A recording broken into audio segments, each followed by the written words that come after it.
Hello, everybody, and welcome back to another episode of Am I Doing This Wrong? It's us, your hosts. I'm Morgan. Hello. I'm Ryann. Oh. Yeah, I'm Ryann. That's me. Same person. Yeah, same gals. Same gals, new topic. So welcome back to another week. Yes, I like that. Same gals, new topic. Yeah. So anyways, thanks for joining us again, guys. We're excited. Fun topic planned for you. But first, let's do a quick check-in. Ryann, how you doing? I'm good. Yeah, that's what I was just saying right before we started recording.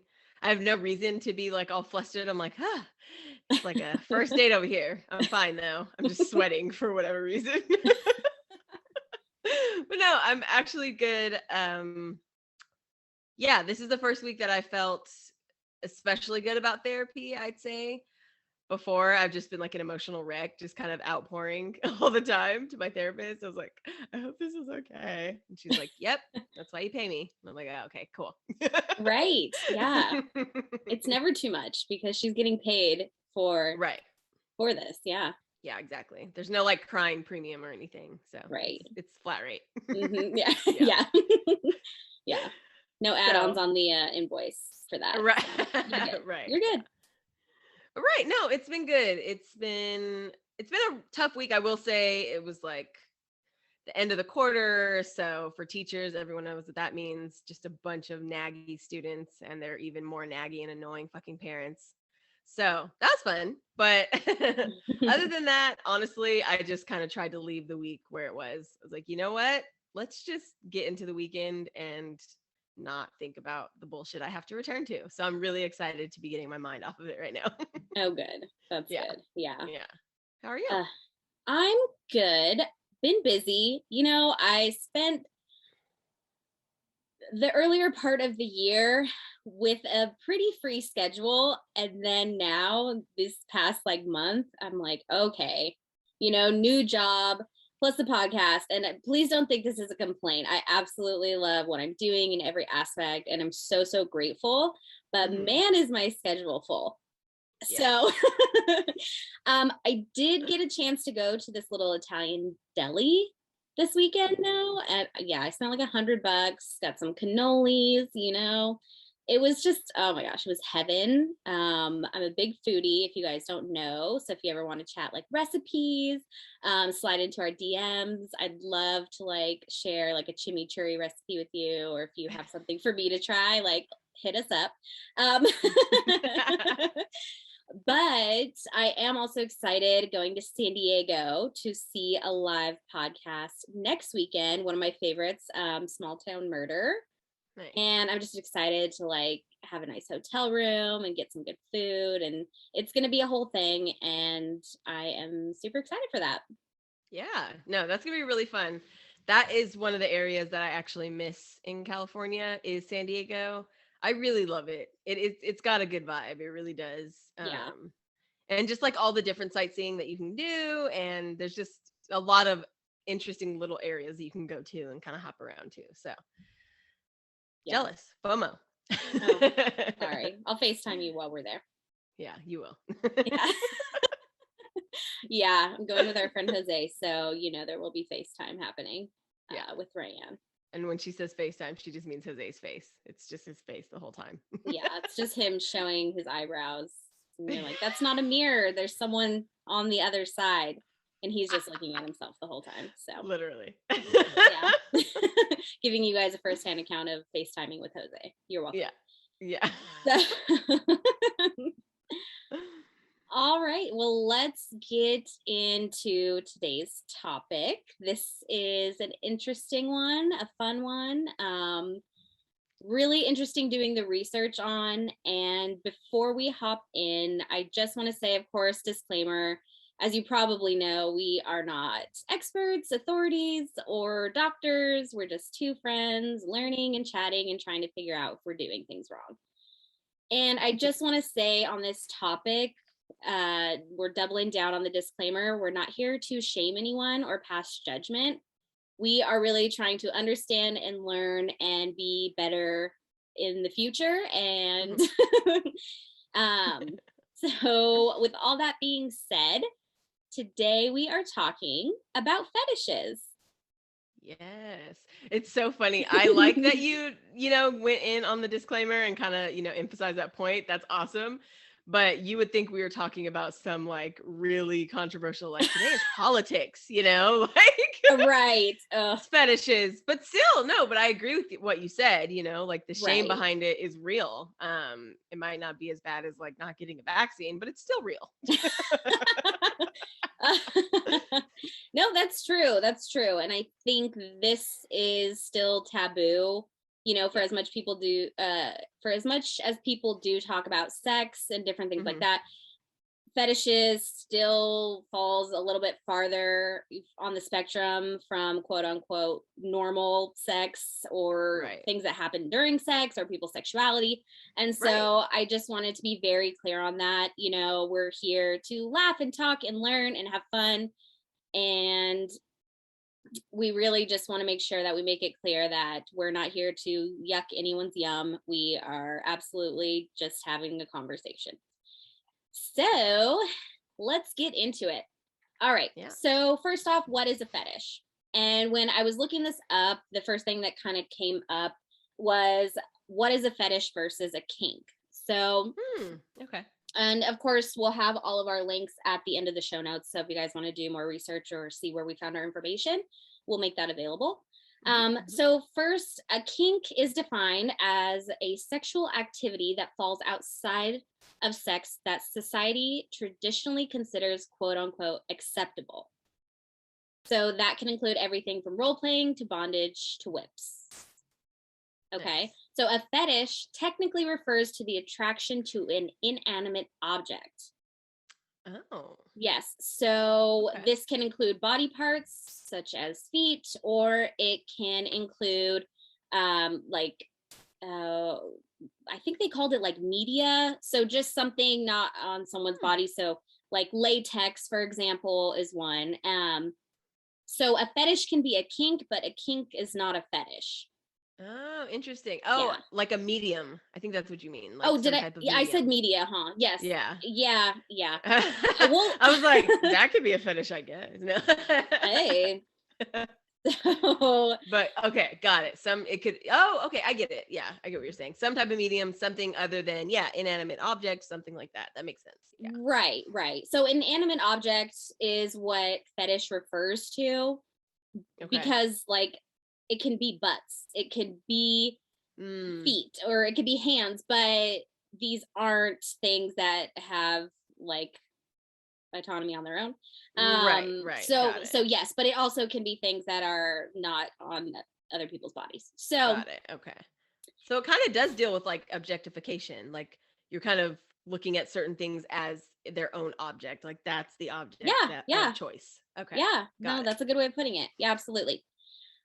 So let's get into some examples, and let me tell you, the research was very fun and very interesting, and I only picked out a few, but let me tell you, there are quite a bit of different fetishes out there.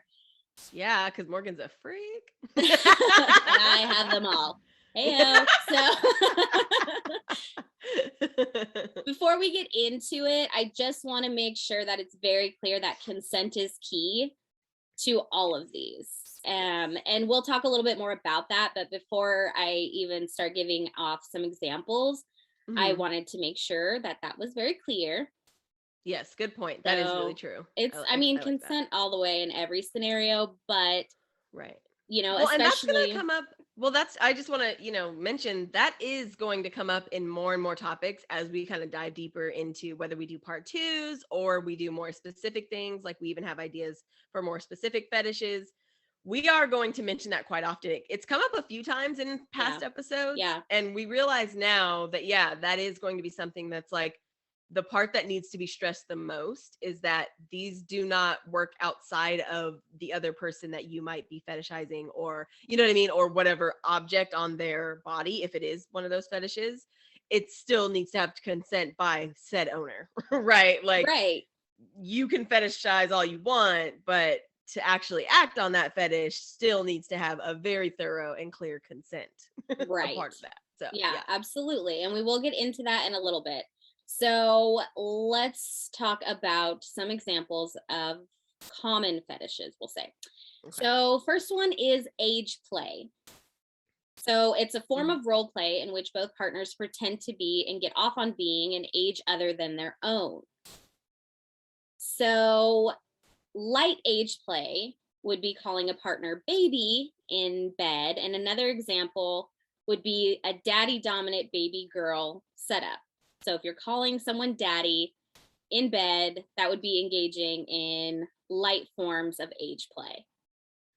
And I chose to bring this one up because in a previous episode, we said that a pet peeve was people saying mommy and daddy in bed. And so I feel like having more understanding if this does fall within the realm of age play, right, then I mean, it could still be a pet peeve for some people. It doesn't mean, we can't not like it if it's someone's fetish. I just thought that was interesting to kind of have a better understanding of where someone might be coming from if that's what they're into. Sure. I mean, yes, I do know that, obviously, like, people using mommy or daddy, like, do whatever the hell you want to do, especially in your own bedroom. You should have, like I said, as long as consent is a part of it, have full control of whatever you want to call, your partner or partners, whatever floats your boat.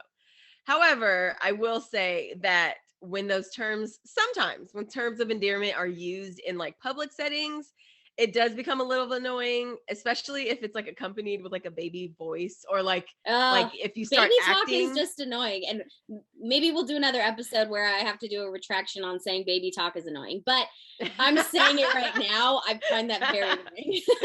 No, exactly. But I think that that's the thing, right? If it's a fetish and that's something that's being used to get into the mood or whatever, sure, do you, if that's what works, or do the person who's calling you it, whatever.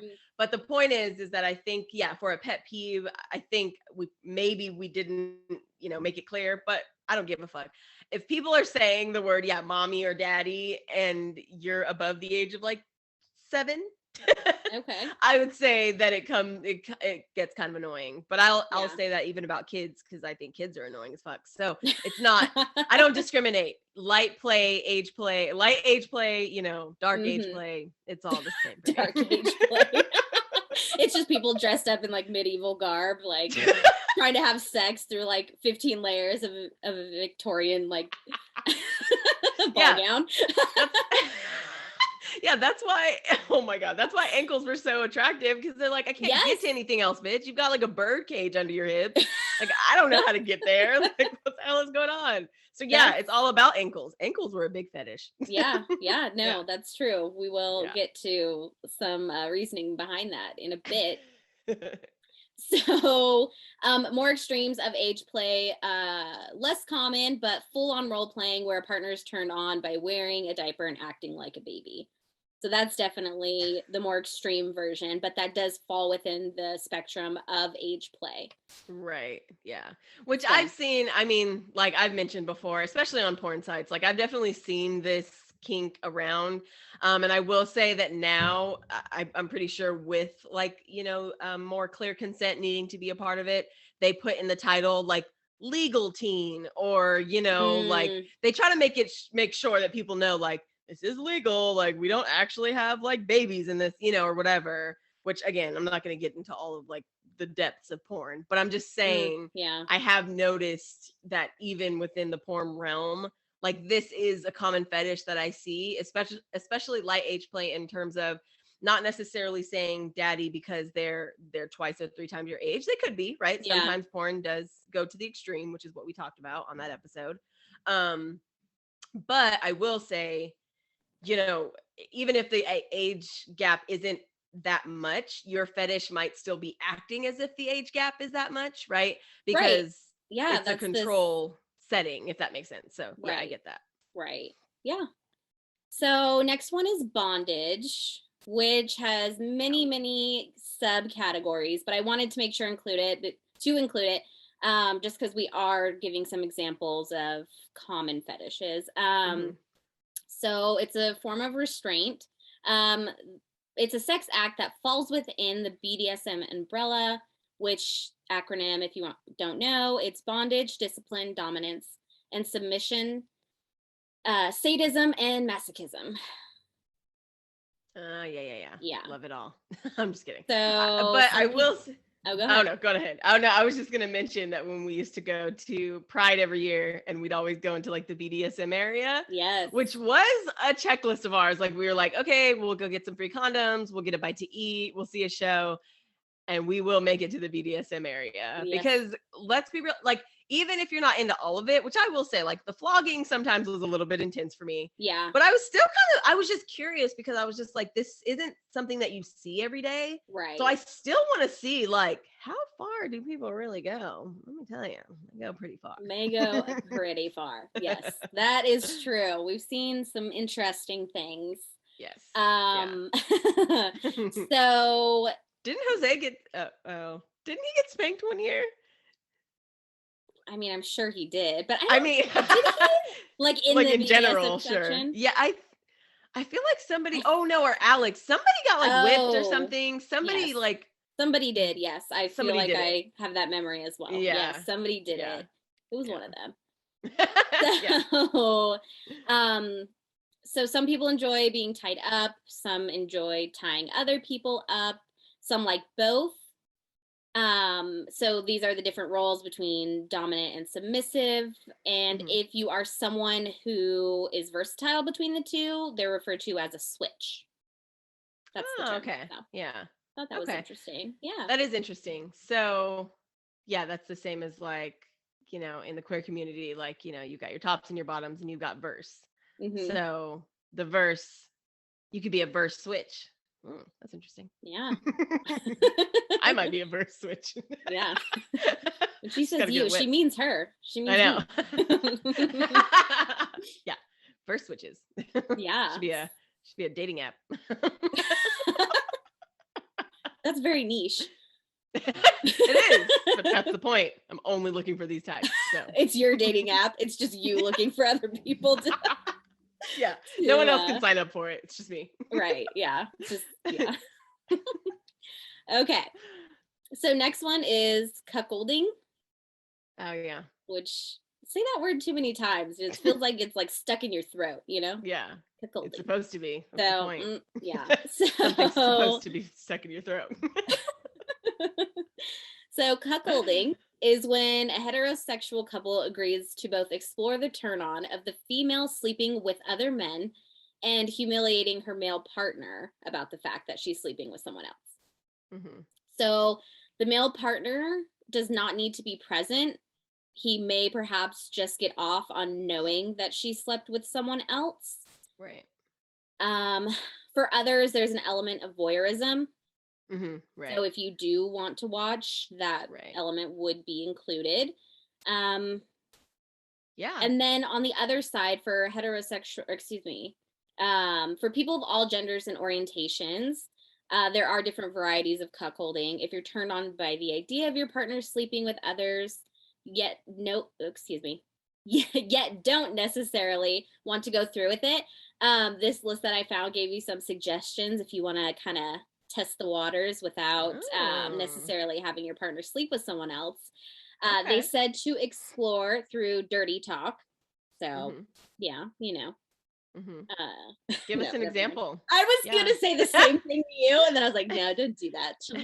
They'll put on the spot, and then you well, I do want to add though, because I want to let you finish. I want to hear what other options there kind of are.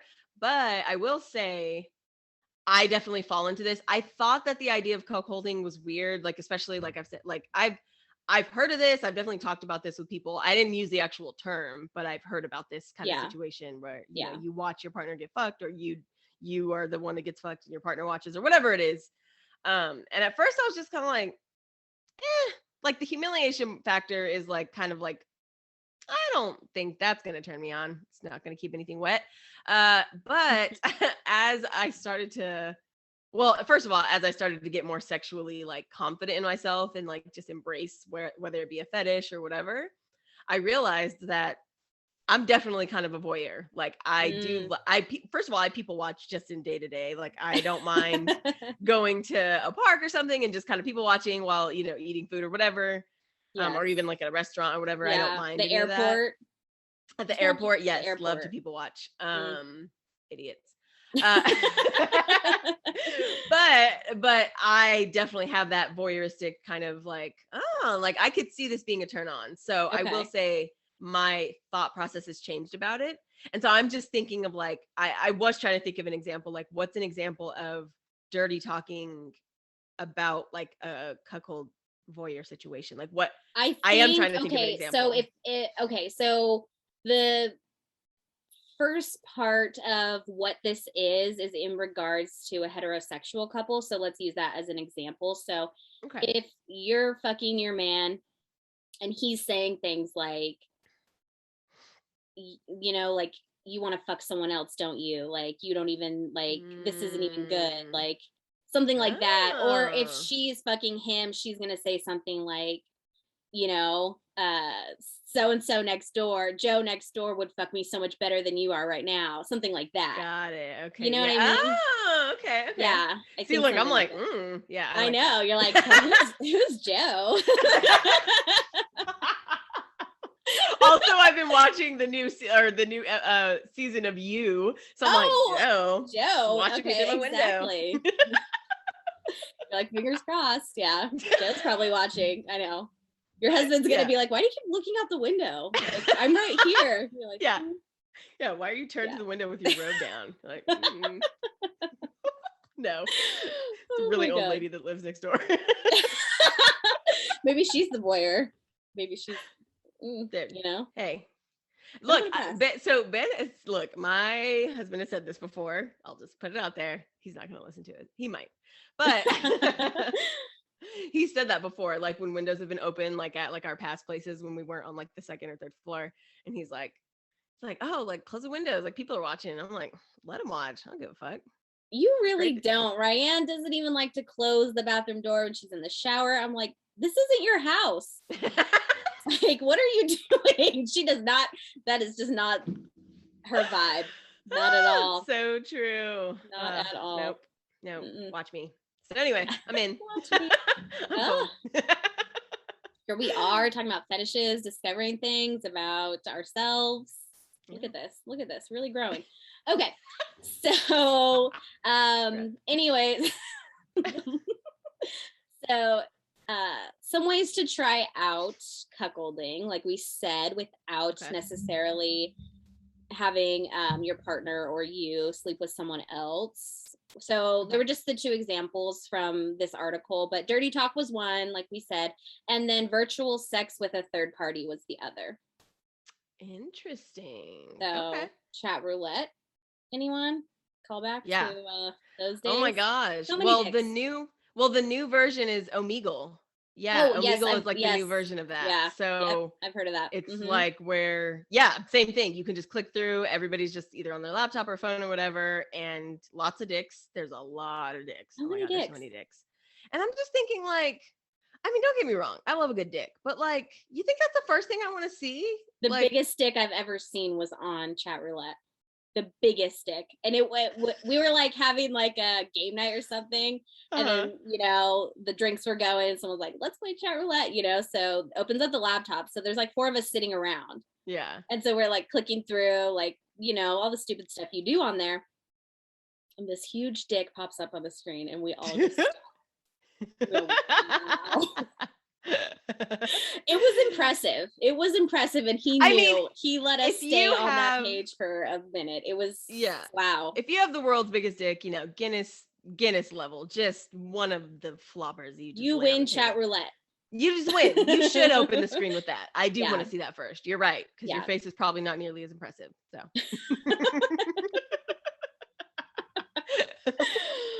oh my gosh. Okay, so next example of a fetish here, very common. Okay. I'm sure this is what everyone thinks of when they hear the word fetish, and that would be a foot fetish. So it's one Morgan, of the that's most just what you common think out of. there. That's just what you think of. Not me. No, let me get through my sentence, okay? Not just me. So it's the most common fetish out there, especially for heterosexual men. Okay. So it is. Um, so what is a foot fetish? Someone turned on by feet, thinking about them, touching them, seeing them, just getting off on everything feet. They often want to engage in foot worship. So kissing, caressing, massaging, but there is a spectrum. So it could be something where humiliation also plays a factor. And in those scenarios, it would be like shoving feet in their face and mouth, having their partner walk all over them, or literally, that's just funny. right, literally walking all over them. Yes. Yeah. Yeah, there's just a humiliation factor. And like we said, this is kind of a spectrum. So it could be the one side of like worshiping. So, maybe you're getting a lot of foot massages, which is great. Got it. But on the other side, maybe like, there's that humiliation factor. So it's a sliding scale. It is. I mean, that fits the bill. Yeah, you're right. No, I was just kidding. But yeah, definitely thinking about fetishes, that's one of the first ones that does come to mind. Mm-hmm. But I will say, like, just from meeting the men, or like, I'm just thinking like most of the like cis het men that I've met in the past, a lot of men are very uncomfortable about their feet. They're very like insecure about their feet. Like feet are weird, like they're just weird in general, like a weird topic in our society. They're kind of stinky, like people don't really like them. Like sandals are kind of weird. Maybe that's just me, I don't know. But there's like a lot of things around, like, keeping your feet up, have you done your toes? Like there's just a lot of things around them that kind of cosmetically cause a lot of like societal pressure to like have like, you know what I mean? Like take off your shoes, do you have nice socks on, or like, do you not have socks? There's just a lot around them. So it kind of actually makes sense that is a popular fetish, because it's like so many people are like, ew, like feet. And it's like, actually, I'm like super into it, so I kind of could see where that comes from. That's interesting. There are a few theories on where fetishes come from, and we will get to those in a little bit. Okay. But it was interesting seeing how those tied to a lot of the examples that I found of different fetishes that are out there. Right. Yeah, definitely. So next one, please forgive me if I'm pronouncing this incorrectly, but quorophilia, Quiroffilia.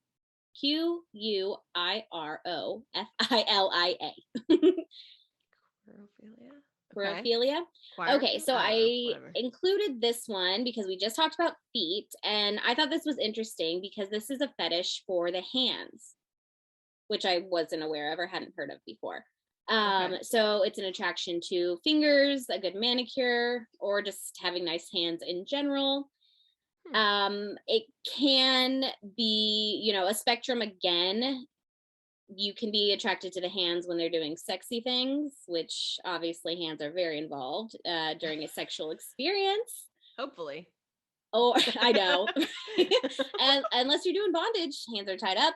Maybe no hands. Oh, no hands. Look, no hands. So queerophobia, not queer. No. Queerophobia. Yeah. But yeah, no, but sorry, I'm just really interested. This is going to be an interesting topic. But okay, so back to the foot fetish just for a second. So also with the humiliation thing, so it also makes sense, right? Because you've heard like the old like common saying, like, I wouldn't even let you kiss my feet, or you know what I mean? Like that's kind of a thing. Or like, like way back in, I don't know what era, but like where like you would kiss like the emperor's feet or something, like that was like, because that's like the only part of their body that they would allow you to touch. So anyways, my mind's just kind of going, because I'm like, the humiliation part of it, like, you know what I mean? That just it kind of sets in like, oh, okay, that kind of makes sense. That's an interesting fetish. I will say that. It is. And it's the most common. So it's got to be coming from somewhere. So right. yeah. And like I said, there are a few theories, so I can't just give you like, oh, that's exactly why, because we have about 4 different reasons, or not reasons, but 4 different theories of where fetishes come from. So let's maybe Okay. weigh those out in a little bit and see where we think Oh, these okay. fall. Okay. Anyways, back to chorophilia. Sorry, I don't want to pronounce it again because I think I'm saying it wrong. The fetish for hands. So, like we said, obviously it could be hands doing sexy things, or it could be hands doing, mundane things. So, washing the dishes, picking up groceries. So, again, it's a spectrum. And then this one I left in because I loved it. Spectrophilia. Can you guess what that might be, Ryan? Say Let's see. Spectrophilia? Spectrophilia. No. What? No. Okay, so spectrophilia is a sexual attraction, relationship, or sexual encounters with ghosts who come and have sex with people in the night. Wait. Okay, because let's just follow my mind for a second. Okay. Because if I'm hearing this right, somebody's got a sheet over their body with eye cutouts, and they're like, ooh, with like a dick cutout, like fucking people, or people actually feel like they had like a spiritual experience with a ghost. The latter. With a ghost. The latter, yes. Continue, please. So they gave some examples of what people might be experiencing. So it says a succubus is a ghost in lady form. Succubus, of course. That visits the object of desire for some human ghost lovemaking. And on the flip side, an incubus would be the male version. Oh. So I guess there's a lot of like fantasy, I don't want to say literature, but maybe literature, but fan fiction, I guess, around this idea. But I don't know. I'd have to do more research, and maybe we can do a deeper dive on some of these. But yes, to the question you were asking before, it's that they're reporting having an actual sexual attraction, relationship, and encounter with a ghost. I mean, to me, that kind of sounds like a lucid dream. Yeah, that's true. Or a lucid nightmare. I mean, whatever way you want to think about it. Depends on the ghost. I don't know. Right, is it Patrick Swayze? Like, what kind of moment are we having here? My God. But no, exactly. Like that would be my first thought my first thought was wet dream. Like it was like a wet dream. But I do know that people have like a lot of accounts of lucid dreaming.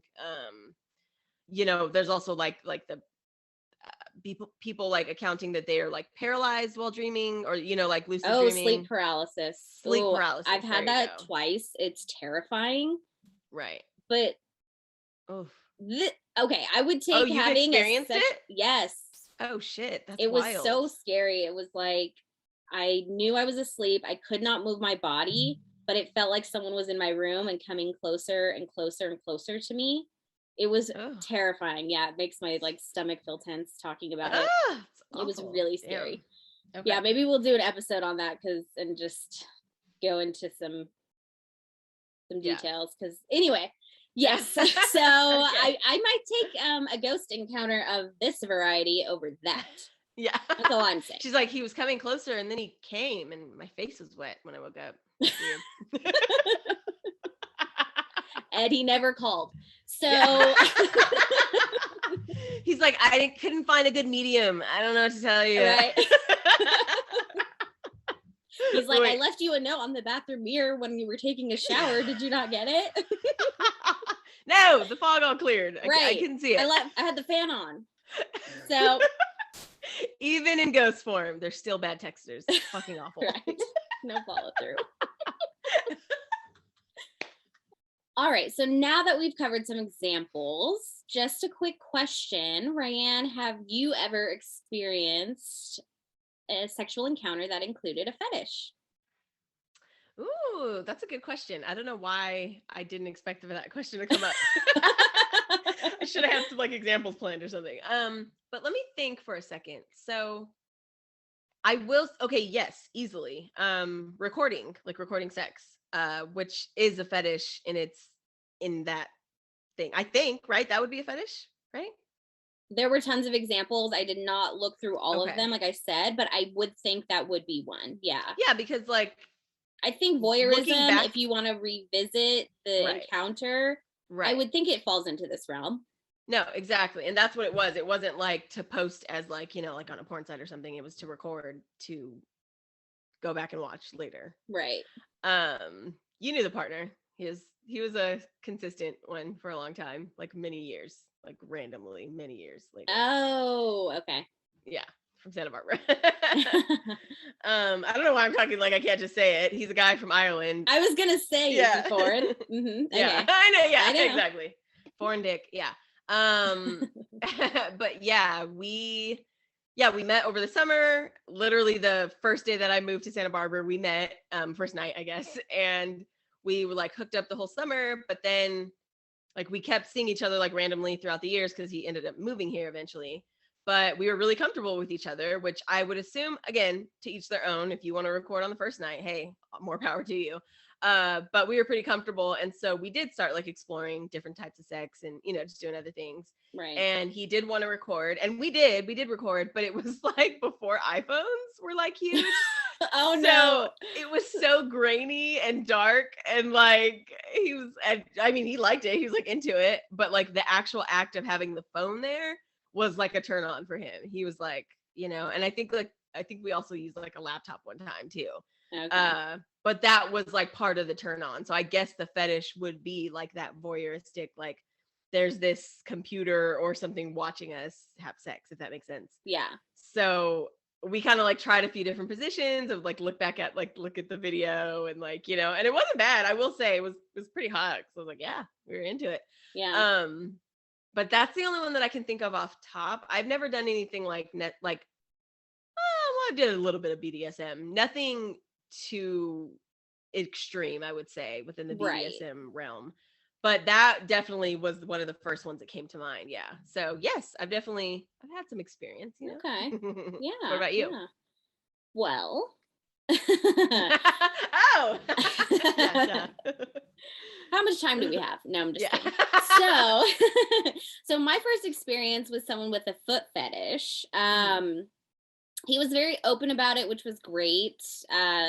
Communication is key, aside from consent, like we said. So, I was curious. I was interested.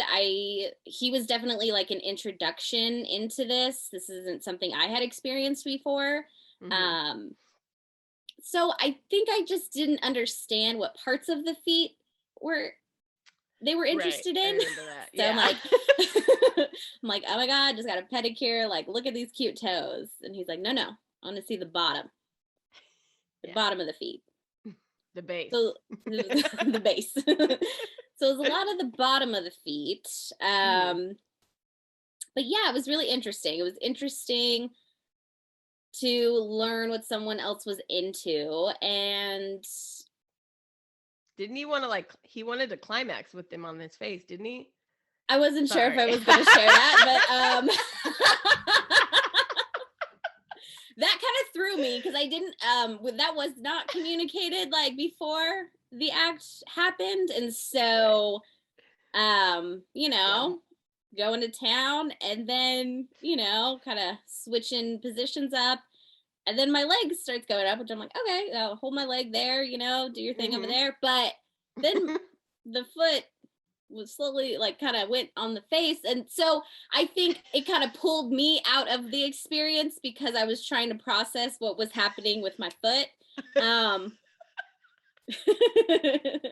And again, we're not trying to shame or judge anyone. This is just an experience I had. This was my first experience, and understanding what this sexual partner was looking for, as as far as gratification in this sexual encounter. And so yes, that was what happened. And so well, no, and I think it's also more funny because the reality is if you are new to fetishes in general, or if you're just new to sexual experiences that are a little bit more involved, right? Because in reality, especially now after just like meeting people and talking about like the way that people have sex, a lot of people have sex with like clothes on. A lot of people, you know, whether it's a quickie or not, a lot of people just aren't as open as you would expect, right? Like, I think the romanticized idea of sex is that you're both like completely naked and you're just like bearing your bodies and souls to each other, you know? But in reality, that's not really the way sex, especially like one night stands, or, you know, even if it's not a one night stand and you meet this person and you have sex for the first time, maybe it's your third, fourth, fifth date, right? Maybe you've been dating for some months and you're finally having sex. The reality is that it might not happen in that way. You might, like I said, you might be half clothed. You might still be fully clothed if it so strikes you, you know, and you just want to get into it. Right. So I think the reason I laugh at that is just because that's so much more involved than I would say a good amount of people having sex even get in general, right? Like, that's true. And he does get credit for communication and openness. Like, of the partners that I've had, like, he definitely would probably be like number one on that openness. And so for that, I do have appreciation. Yeah, no, I agree. So. I think for him to be that open about it is super awesome, because the reality also of sex is that a lot of times you're not going to be as sexually gratified as you may have an expectation wise. And so the more open that you can be about what you really want, I'm still working on this and I have a very regular partner. I'm married to the guy, but like the reality is that, you know, even in our marriage, I still have to come to terms with the fact that I'm insecure about certain things. You know, I'm insecure about asking him to go down on me for long periods of time, because like at first I was like, oh no, like, do people want to be down there a long time? But that's just because I've had so many experiences that were so quick, or, you know, short-lived experiences, right? One night stands or something like that, that I don't really ever get to express what I want as the lover, right? Like I'm just kind of like, you know, in it for the attraction and whatever else. And then, you know, I might be on my way. Right. So I would say that a lot of people probably still have yet to figure out what those, if they even have fetishes, right? Because like you said, it is so taboo in a lot of ways.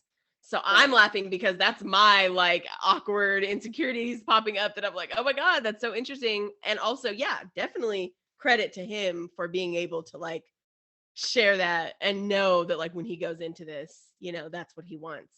Yeah, absolutely. So props to you. He's a lawyer in Phoenix, if anyone's looking. So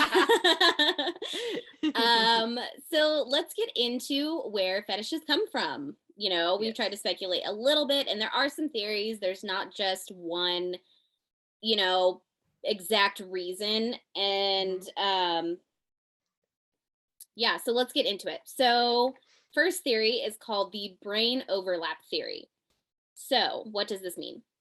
The part of the brain that controls your sexual body parts and impulses is located alongside areas that control other appendages and emotions. So the brain region that manages your genitalia is very near to the region that manages your feet. So the adjacent brain region can engage in crosstalk or overlapping activity. So that's where the relationship potentially could come from, between feet and the genital region, therefore foot fetishes. Interesting. Yeah. So your brain is just like, oh yeah, you're watching this like porn video. Oh, you're getting off foot. Oh, you're getting off foot. You know, like just like popping up. It's like that one you're random just, like, kicking emoji. your leg up, like you know, when they do like a what is it, like a reaction test at the doctor, and they like knock your knee and see if you kick your foot. It could be. It could exactly. be. Or it's like that, you know, that like random emoji that pops up when you put like all these like laughing faces, and it's like laugh, laugh, laugh, purse, laugh, laugh, laugh, laugh, laugh. You know, like that's what's happening in your brain. Yes. Awesome example. Yeah. Or maybe it's why you curl your toes when you have an orgasm. Oh, there you go. Maybe. Hopefully you do. Hopefully you're having toe curling orgasms. I curled my toes one time so hard as I was orgasming that I got a Charlie horse. So my orgasm, oh no! So my orgasm was like cut short. It was like my God, my foot. Oh my gosh, Charlie. Not all fun and games in the bedroom, okay? God, icy hot on my foot after. I'm like, oh my God, that stuff stinks. Hey, you gotta do what you gotta do. You just gotta drink some water. Yeah. But Charlie horses are the worst. The worst. Awful. Ugh. Okay, so theory number 2, the Pavlovian theory. So researchers in the 1960s showed a group of men images of naked women alongside images of boots. Eventually, the men became aroused by images of boots alone. This study suggests your brain is capable of forming sexual associations around random objects, even if no arousal impulse was there to begin with. Wait, hold on. Sorry. Explain that one more time. Okay, so women were shown what and men were shown what? So men were shown images of naked women alongside images of boots. Oh, and then they took away the images of women and they were still showing them images of boots. And so the sexual association was created. Got it. Oh, which hence the Pavlovian because of the dogs. Yes. Okay. Got it. Yes. Okay. So if you're exposed to something repeatedly during times when you're sexually aroused, your brain might come to link that object with sexual desire. Oh, that's interesting. And totally makes sense. That's what I was thinking.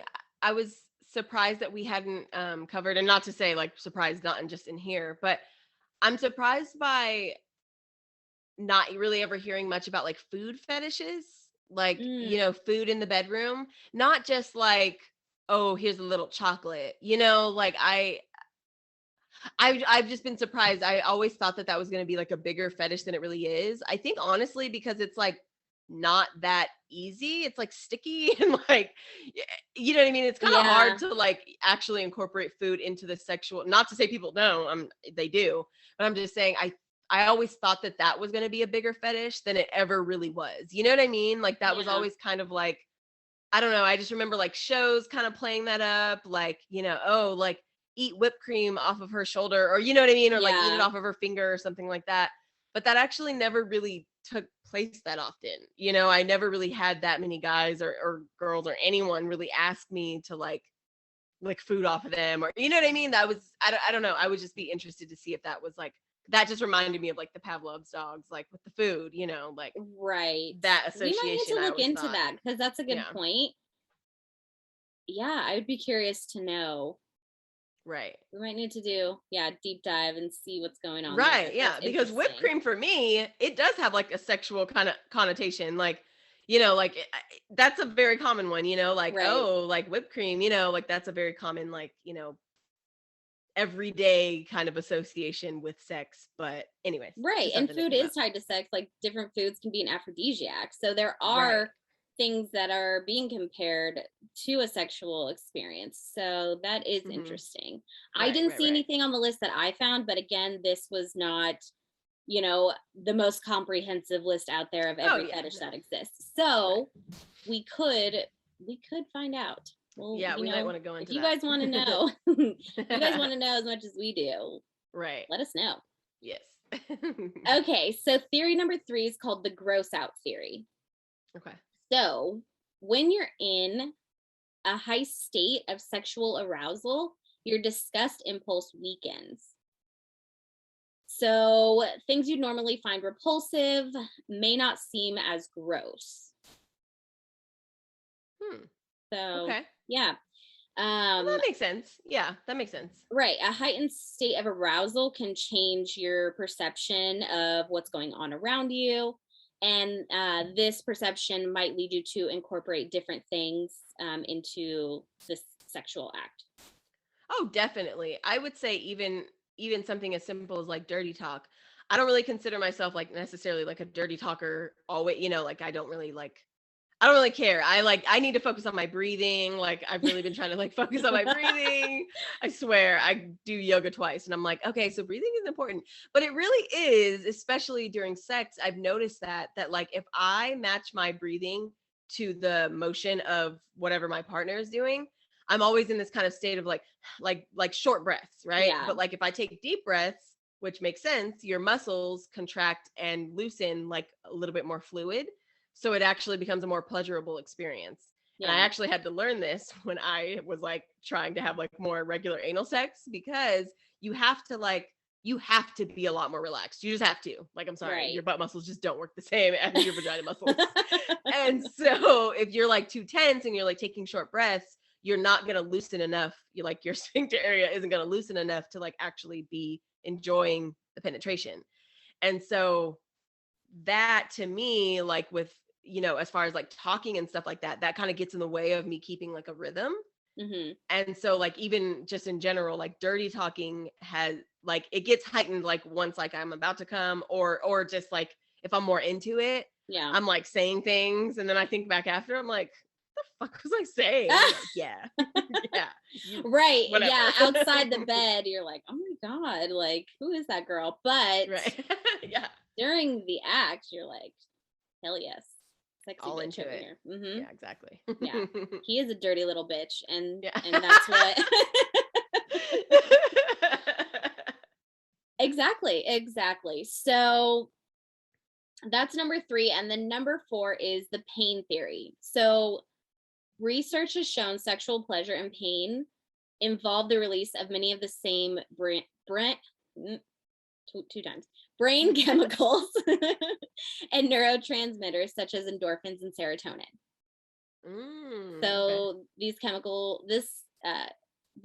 ties may help form connections for some people that lead to the enjoyment of pain during sex. So bondage, BDSM, all that stuff we were talking about before. Right. Okay. Yeah. So that makes sense. Yeah, that definitely makes sense, because like even when I'm getting a tattoo or a better example is like piercing. Some pain that is quick, it's fleeting, but it still brings me a rush right after. Even just getting flushed in the face, like that kind of feeling, definitely could be associated easily with just like a slap on the ass or like a pinch or like a bite on the neck or something. I can take like a little bit of it, but I'm just like a general baby in general. Like I can't. Shut the fuck up, Morgan. If you're not watching the YouTube conversation, yeah, Morgan's giving me that face like, yeah, bitch, I know you. But I'm a baby. I have very low pain tolerance. And so it has to be fleeting. Like in the bedroom, I don't know, maybe eventually I could be into it if I worked at it or something, but things like flogging just sound way off base for me, because I'm like, I can barely like, take like a smack on the ass, and I'm like, oh, okay, but that's the one. Give me like 2 minutes. Right. Well, but still I can get into it as it goes on. You know what I mean? Like I can bear it more during like really pleasurable sex. But right after, it's like buyer's remorse. I'm like, oh, like my ass hurts now. Like I gotta go sit down on the toilet. Like what the fuck? Yeah, that's true. That's why people enjoy like choking or like spanking, like you said. I mean, as we heard in the examples, like these things are for the most part on a spectrum. So BDSM can be extreme, but it can also just be tying someone up with a scarf to the bedpost and, or blindfolding them. It really varies. So but the pain theory, and the example they used in the pain theory was like a runner's high. We're like, why is that person running 5 miles a day? That's crazy. I still don't know. Because it releases those brain chemicals, and that is the same that is associated in this example or this theory. Yeah. Gotcha. Okay. So one thing to note, of these theories, one thing that this article did point out, that wherever these fetishes come from, they tend to last. And it is also typical for people to have multiple fetishes simultaneously. So you can develop new fetishes, but the new ones won't replace the old ones. Interesting. So that's why in some of those examples, like cuckolding, it's not just the act of having your partner sleep with someone else. There could be that voyeuristic element where you are watching that happen. Right. So I thought that was interesting. Yeah. Yeah, definitely. Right. And the example they gave is that a lot of the fetishes can be interrelated. So you could have a fetish for feet and also shoes and also stockings. So I thought that was Yeah. interesting. Yeah, that makes sense. I will say now that you asked me about an experience, I have started kind of thinking about like past experiences. Um, I do remember one guy. Oh, what was it? Because I was trying to like pinpoint any like specific like kind of interesting fetishes that I remember somebody having. Mm-hmm. Um, I do remember that one guy really liked he really liked keeping my underwear on. Like he liked the underwear that were on, but like to like fuck me like while they were like pulled to the side, you know? Okay. Which was actually pretty hot. I was like, oh, this is hot. Like Yeah. I kind of get it, Yeah. but I wouldn't have even thought of that or conceptualized that as a fetish because I was just like, oh, like I don't know what I thought it was. You know what I mean? I was just like, oh, that's like preference more. Right. You know, whereas really the underwear might be a turn on for him, right? Like being able to like push him to the side or something. That's like a whole turn on in itself. So That's another, I mean, we won't go into it, and maybe we can do a part 2 down the line on different examples of fetishes, but panty fetish was one. It was on that list. So that does make sense. Yeah. Okay. In different capacities too. So again, like Yeah. we said, all of them are, it's a spectrum. Right. You could be into the same fetish as someone else in a completely different way. So Right. Yes. Got it. all right. So to wrap it up, we are going to end our episode with a little bit of information on embracing your fetish. Because again, this is not about shame. This is not about judgment. This is just finding a healthy way to have the best sex you can. Right. So, but wait, Morgan, but do you have any fetishes that you need to embrace? Because I want to get into this, but do you have any that you would like care to share? Bare my soul here right now. I don't think so. I don't know. Yeah. I don't know if I do. Like I was trying to think of that when I was like researching this. I was like, okay, well, like what's my thing? What am I into? And there are things that I think are sexy. Like there are certain things that happen, during sex, before sex that I think are sexy. And I'm like, ooh, he did that. That's hot, like, yeah. But I don't know. There's not one particular thing where I'm like, this has to happen or I'm not going to finish. So yeah. I was trying to think of that though. I was really trying to think back on experiences and my preferences to see. Right. I don't think I have any specifically. I will say that now being more open, and this is what I kind of touched on earlier, like it does kind of take time to develop that sense of like what you really want to be done to you in the bedroom. It takes a lot of, self-exploration and being comfortable with your partner, comfortable enough to figure those things out. Right. At least for me, that's been my experience so far. But I will say, I think having my hair pulled is one. I think that's one. Like, okay, see, that's something I think is sexy. Okay, I do. See, like, yeah, is that so? That might not be. Is that a fetish? I don't know. I don't know. That's the thing, and that might be more of a kink. Oh, okay. So right. Yeah, so it would be more on the fetish side based on the definition. If you like to like if you were sexually attracted to someone's hair and like you had to pull it in order for you to finish. Okay. So even if you like having your hair pulled, it would be your partner's fetish if they were getting off. Right. You know what I mean? Okay. So again, not to get all like, crazy into the definition. And that's why I started off the episode trying to distinguish between the two. Yeah, makes sense. No, that's correct. No, that would definitely be more of my kink, not a fetish. Yeah. Oh, okay. Interesting. All right. Yeah. I'll go with that. Okay. Yeah. Yeah, absolutely. All right, so continue. Okay. So embracing your fetish. Number 1, assess your fetish to be sure it is a healthy one. So what does that mean? Does it add value to your sex life? Is shame around it the most unhealthy thing about it? Because if it is, then you just need to work through that. Because if it's a healthy, consensual thing that you can do with someone, then fetishes shouldn't be so taboo as long as you have a consensual partner and you're communicating in a healthy way, A lot of the articles talked about, communication and compromise, and that leads us to our next one. So reveal your fetish to your partner thoughtfully. So communication is key, being open with someone. We already kind of touched on this in, the previous part of the episode, but number 3 is your fetish probably isn't going anywhere. Sometimes you might develop more along the, down the line. Number 3, your fetish probably isn't going anywhere. So along with communication, it is good to set ground rules, limits, and of course have respect. Number 4 is be sure you don't need drugs or alcohol to enjoy your fetish. So from this article, they were talking to a psychologist, and he was just saying that some fetishes might come from like drug and alcohol use. And so it might not be an organic fetish. So you need to make sure that you're assessing where this is coming from. And that kind of ties into number 1, like, is it a healthy one for you?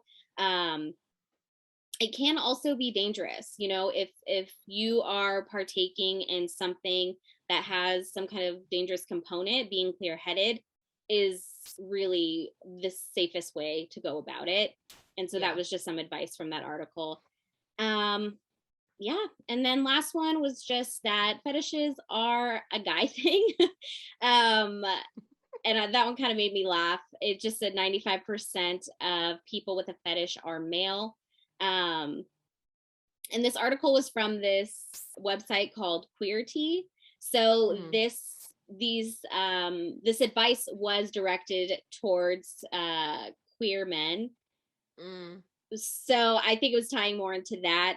So this was more directed towards queer men, but it said straight men fetishize feminine things, gay men fetishize masculine things, and they are the objects that represent those that we desire. Of course, many gay men love feminine things too.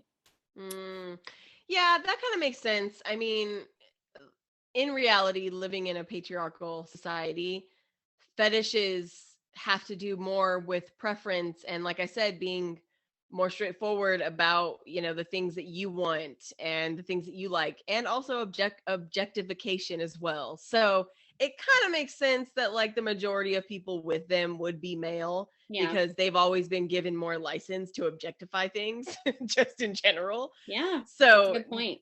Yeah. So that tracks. That makes sense. Yeah. So anyways, other than that, keep up communication, play it safe, and have a good time. Yes, exactly. After everyone consents and everyone wants to, get into some nasty or some interesting or whatever the things may be, hell yeah, enjoy yourself. Like, that's the thing. Sex, I feel like a lot of times can be, it can be just for utility, where maybe you're trying to have a baby or whatever those things, and totally understand, respect to everyone's reasons for having sex or, sexual interactions.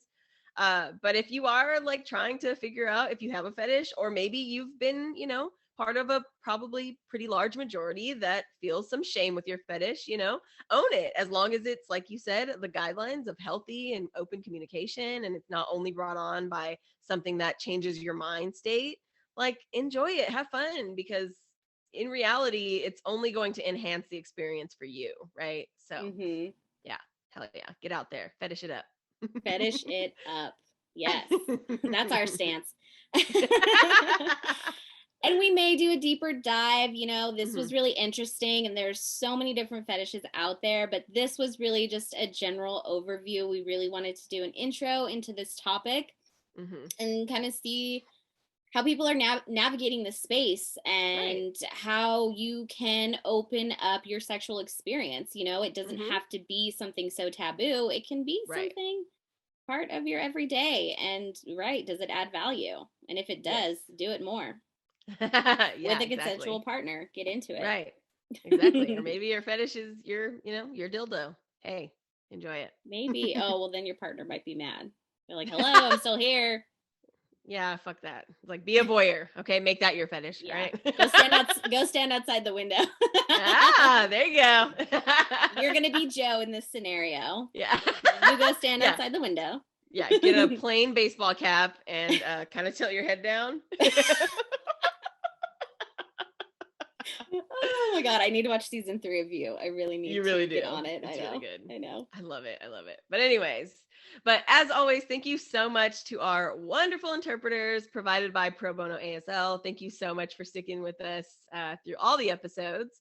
And if you would like to see the visual conversation, check us out on YouTube at Wrong the Podcast. Feel free to like, comment, subscribe, do all the things there because it's going to be a really interesting growing community that we have there. But as always, if you are our podcast listeners on any of our platforms, feel free to subscribe, leave us a 5-star rating. Let us know, feel free to DM us on Instagram at Wrong the Podcast. And we are just so interested. Follow us there for all of the conversations. We have quizzes, polls, all types of things. So feel free to follow us there. And yeah, keep doing it wrong with us. It's fun. Yeah. We will see you guys next time. All right. Bye. Bye.